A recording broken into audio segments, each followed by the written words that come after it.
یوم جمعہ ایک کام بہت اہم ہے کرنے والا۔ میرے آقا علیہ الصلوۃ والسلام کا فرمان عالی شان ہے، جو جمعہ کے دن حدیث پاک کا خلاصہ ہے 200 بار درود پاک پڑھتا ہے، اس کے 200 برس کے گناہ معاف کر دیے جاتے ہیں۔ تو بالخصوص یہاں تاجپور کے اسلامی بھائی بھی اور مدنی چینل کے ناظرین بھی جمعہ کا دن جب بھی آئے کثرت کے ساتھ درود پاک پڑھنا اپنا معمول بنائیے۔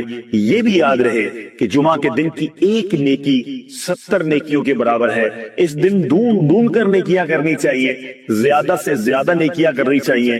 اور یہ بھی یاد رہے چونکہ اس دن کا شرف، اس دن کی بزرگی، اس دن کا مرتبہ بھی بڑا ہے، تو جمعے کے دن کوئی ایک گناہ کرے اسے 70 گنا عذاب دیا جائے گا، یعنی 70 گنا ملٹیپلائی ہو جاتا ہے گناہ۔ تو ہمیں سوچنا چاہیے، بالخصوص ساری زندگی گناہوں سے بچنا ہے، مگر شب جمعہ اور جمعہ کا دن گناہ نہیں کرنے بلکہ خوب عبادت کرنی ہے۔ الحمدللہ شب جمعہ دعوت اسلامی نے کتنا اچھا مدنی کام میں عطا فرما دیا ہے کہ ہر شب جمعہ ساری دنیا میں دعوت اسلامی کے ہفتہ وار سنت و بڑے اجتماع ہوتے ہیں، وہاں دعائیں بھی مانگی جاتی ہیں، ذکر و اذکار بھی ہوتے ہیں۔ تو وہ رات دعوت اسلامی کے مدنی مرکز میں اپنے قریبی مدنی مرکز میں گزارنے کی نیت کر لیجئے، اور جمعے کا دن جمعہ کی نماز ادا کیجئے، خوب عبادتیں کیجئے، تلاوت قرآن کیجئے۔ اللہ تعالی ہم سب کو آج کے دن کی برکت عطا فرمائے۔ حضرت سیدنا اوس بن اوس رضی اللہ تعالیٰ عنہ سے روایت ہے کہ میں نے نبی پاک علیہ الصلوۃ والسلام کو فرماتے ہوئے سنا، جس کسی نے جمعہ کے دن اچھی طرح غسل کیا اور صبح سویرے بیدار ہو کر مسجد کی طرف پیدل چلا، کسی سواری پر سوار نہ ہوا، امام کے قریب ہو کر بیٹھا اور اس کا جو خطبہ ہے وہ توجہ کے ساتھ سنا اور کوئی لغو بات نہ کی، اس کے ہر قدم پر چلنے پر ایک سال کے روزوں اور نمازوں کا اسے ثواب ملے گا۔ جمعے کے دن کو خاص طور پر اہتمام کے ساتھ گزارنا چاہیے۔ اس کو یوم عید کہا گیا، یہ تمام دنوں کا سردار ہے۔ جمعے کے دن کی اتنی برکتیں ہیں کہ کوئی جمعہ کے دن انتقال کر جائے تو اس کو قبر کے منکر نکیرین کے سوال و جواب سے آسانی اور عذاب قبر سے نجات مل جاتی ہے۔ ہمارے بزرگان دین، ہمارے اسلاف جمعے کے دن ڈھونڈ کر نیکیاں کیا کرتے، مگر آج ہم نارمل طریقے سے جمعہ گزارتے ہیں۔ جمعے کے دن بھی معاذ اللہ گناہوں کا سلسلہ ہوتا ہے۔ یاد رہے جہاں جمعہ کا دن اس قدر مبارک ہے، وہاں جمعہ کے دن اگر کوئی گناہ کیا جائے تو اس گناہ کو بھی 70 گناہ کاؤنٹ کیا جاتا ہے۔ تو کبھی بھی شب جمعہ، جمعرات کی رات، ویسے تو کبھی بھی گناہ نہیں کرنا چاہیے، مگر اسپیشلی جمعرات اور جمعے کو زیادہ احتیاط اور زیادہ نیکیاں کرنے کی عادت ڈالیں۔ یعنی اگر اعلان ہو جائے کہ ہفتے میں ایک دن ایسا ہوگا جو جتنا کمائے گا اس کو 10 گنا کر دیا جائے گا، اس دن کتنا کام کریں گے؟ ارے ایک دن میں 10 گنا ملٹی پلائی۔ جمعے کے دن ایک نیکی 70 نیکیوں کے برابر۔ مثال کے طور پہ آپ نے 2 دن بعد کوئی نیکی کا کام کرنا تھا، آپ نے کسی کی کوئی مدد کرنی تھی، مسجد میں کچھ رقم دینی تھی، کوئی بھی نیکی کا کام کرنا تھا، کوشش کریں وہ جمعے والے دن پہلے کر لیں تاکہ 70 گنا اس کا جو ہے وہ ثواب مل جائے۔ برسوں ہو گئے جمعہ پڑھتے ہوئے، امام صاحب خطبہ دیتے ہیں جمعہ کا۔ اب ہم لوگ عربی تو جانتے نہیں اور نہ جاننے کی کوشش کرتے ہیں، کبھی سوچا یہ جو خطبہ دیا جاتا ہے اس میں ہمارے لیے کیا کیا میسج ہوتا ہے؟ آج انشاءاللہ جمعے کے خطبہ رضویہ کے چند مدنی پھول پیش کرتا ہوں کہ یہ بار بار آپ نے الفاظ سنے ہوں گے، کئیوں کو خطبہ یاد بھی ہو گیا ہوگا، لیکن کیا کہتے ہیں امام صاحب یہ سمجھ نہیں آتا۔ حالانکہ ہمیں اس کا ترجمہ ماشاءاللہ کتابوں میں ملتا ہے، پڑھے تو صحیح کہ کون سا میسج ہے جو گویا ہر جمعے ہمارے لیے دہرایا جاتا ہے۔ میں چند انشاءاللہ جمعے کے خطبے سے مدنی پھول پیش کرتا ہوں، اور سنیے کتنے خوبصورت الفاظ میں ہر جمعہ ہمیں کیا یاد دلایا جاتا ہے۔ جمعے کے دن اعلان ہوتا ہے، اوصیکم ونفسی بتقوی اللہ عز وجل فی السر والاعلان۔ خطبہ دینے والا کہتا ہے، وصیت کرتا ہوں تم کو اور اپنے نفس کو پرہیزگاری کی، اللہ عز وجل کے لیے تنہائی اور لوگوں کے سامنے۔ فإن التقوی سنام ظہور الایمان، اس لیے کہ پرہیزگاری ایمان کی انتہائی بلندی ہے۔ ہمیں تقوی کا درس دیا جاتا ہے، لوگوں کے سامنے بھی اکیلے میں بھی اللہ سے ڈرنے کی بات کی جا رہی ہے، اور فرمایا گیا کہ پرہیزگاری ایمان کی انتہائی بلندی پر ہے۔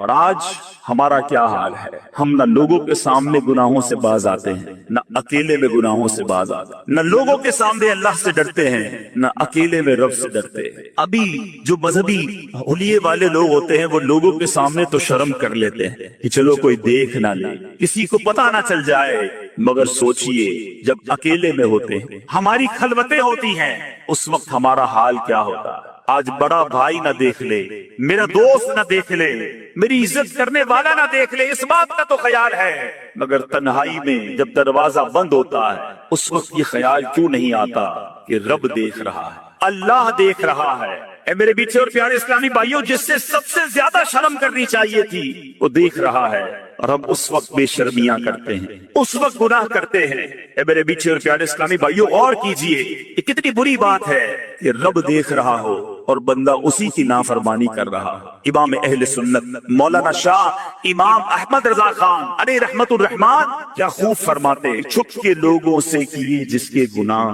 یعنی جس کی نافرمانی کر رہے ہو چھپ کے لوگوں سے کیے جس کے گناہ، وہ خبردار حال کیا ہونا، وہ تو دیکھ رہا ہے، اور اگر وہی ناراض ہو گیا میرے بیچے اسلامی بھائیوں، ہمارا کیا بنے گا؟ خدا را آج مبارک دن اور مبارک مہینہ ہے، اپنے اندر یہ احساس پیدا کیجئے کہ اللہ دیکھ رہا ہے، اور جس کا یہ احساس اجاگر ہو گیا اس کو انشاءاللہ گناہ سے بچنا بڑا آسان ہو جائے گا۔ ایک بار ایک شخص، کتابوں میں لکھا یہ واقعہ، اس نے ایک عورت کو گناہ کے ارادے سے پکڑا، ہاتھ میں خنجر تھا، لوگ جمع ہو گئے، لیکن وہ بدماش تھا، اس سے چھڑانے کی ہمت کسی میں نہ تھی۔ اس زمانے کے ایک بزرگ وہاں سے گزرے کہ دیکھا ایک بدماش نے ایک عورت کو پکڑا ہے، ہاتھ میں خنجر ہے، لوگ جمع ہے، بزرگ قریب تشریف لے گئے اور اس کے کان میں کچھ فرمایا۔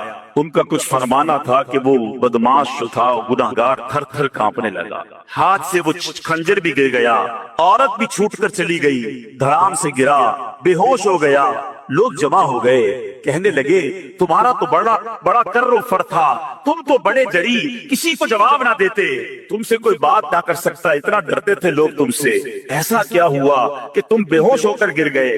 وہ بدماش کہتا ہے پہلے یہ بتاؤ وہ تھے کون جنہوں نے میرے کان میں کچھ کہا؟ کہا وہ تو زمانے کے فلاں فلاں ولی تھے۔ کہا انہوں نے میرے کان میں آ کر صرف یہ کہا کہ جو تم اس وقت کر رہے ہو وہ اللہ دیکھ رہا۔ اے کاش اکیلے میں گناہ کرتے وقت، برائیاں کرتے وقت، حرام کماتے وقت، ملاوٹ کرتے وقت، جھوٹ بولتے وقت، انٹرنیٹ پر یا ٹی وی پر فلمیں، ڈرامے، گانے باجے، بے حیائی کے مناظر دیکھتے وقت یہ خیال آ جائے کہ اللہ دیکھ رہا۔ جمعہ کے دن بار بار گویا ہمیں ریمائنڈر کال دی جاتی ہے، فرمایا جاتا ہے اوصیکم ونفسی بتقوی اللہ عز وجل فی السر والاعلان، اکیلے میں ہو یا تنہائی میں یا لوگوں کے سامنے ہو، تمہیں اللہ سے ڈرنے کی وصیت کرتا ہوں۔ میرے بیچے اسلامی بھائیوں، ہر جمعے یاد دلایا جا رہا ہے دیکھو اللہ سے ڈرنا، وہ دیکھ رہا ہے، مگر جمعہ پڑھ کے جا کر پھر گناہ کرتے ہیں، جمعے کے دن بھی برائی کرتے ہیں۔ ایسا نہ کریں، آئیے رب کی بارگاہ میں سچی توبہ کریں۔ آگے ارشاد ہوتا ہے وَاذْكُرُوا اللَّهَ عِنْدَ كُلِّ شَجَرٍ وَحَجَرٍ وَاعْلَمُوا أَنَّ اللَّهَ بِمَا تَعْمَلُونَ بَصِيرٌ، اور اللہ کو یاد کرو ہر درخت اور پتھر کے نزدیک، اور جان رکھو اللہ تمہارے کام دیکھ رہا ہے۔ اللہ دیکھ رہا ہے، یہ اعلان ہوتا ہے۔ ذکر کرو رب کا پتھر اور شجر اور حجر کے پاس، یعنی جہاں سے گزرو رب کو یاد کرو، مگر ہمارا حال یہ ہے ہم جدھر سے گزرتے ہیں وہاں رب کی نافرمانی کرتے ہیں۔ کتنے گواہ بناؤ گے؟ کون سی جگہ ہے جو ہمارے گناہ کی گواہ نہیں؟ ارے ہمارے بزرگ تو وہ ہوتے جدھر سے گزرتے ادھر عبادت کرتے، جس جگہ سے گزرتے مسجد دیکھتے کہتے اس میں بھی 2 رکعت نفل پڑھ لو، مسجد میں جاتے چاہتے ہر ستون پر 2 رکعت پڑھ لوں تاکہ یہ جگہ گواہ ہو جائے۔ ایک بزرگ کے بارے میں آتا ہے ایک جگہ سے گزرے، واپس آئے، پھر گزرے، لوگوں نے کہا حضور اب ابھی تو گزر کر گئے تھے، کہا میں اس سڑک سے گزر تو گیا مگر خیال آیا اس سڑک پہ گزرتے گزرتے اللہ کا ذکر نہ کیا تھا، میں چاہتا ہوں جس راستے سے گزروں وہ راستہ میرے ذکر اللہ کا گواہ بن جائے۔ سوچو ہمارے بزرگ تو یہ چاہتے تھے، مگر ہمارا حال ایسا ہے کہ جس راستے سے گزرتے ہیں اس راستے کو گالیوں کا گواہ بنا رہے ہیں، اس راستوں کو